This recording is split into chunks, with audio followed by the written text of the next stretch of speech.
Top quality और consistent performance के लिए सिर्फ सिल्वर पंप नाम याद रखना।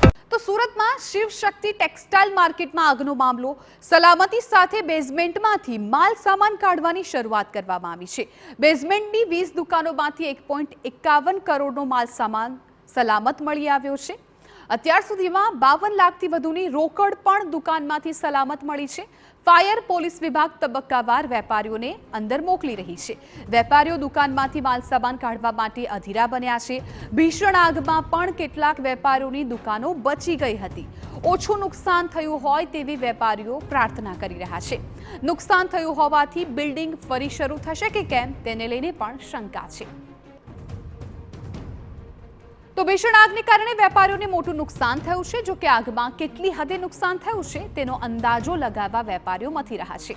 બેઝમેન્ટમાં રહેલી દુકાનોમાંથી માલસામાન સહી સલામત મળી આવતા હજુ પણ વેપારીઓની આશા જીવંત જોવા મળી રહી છે।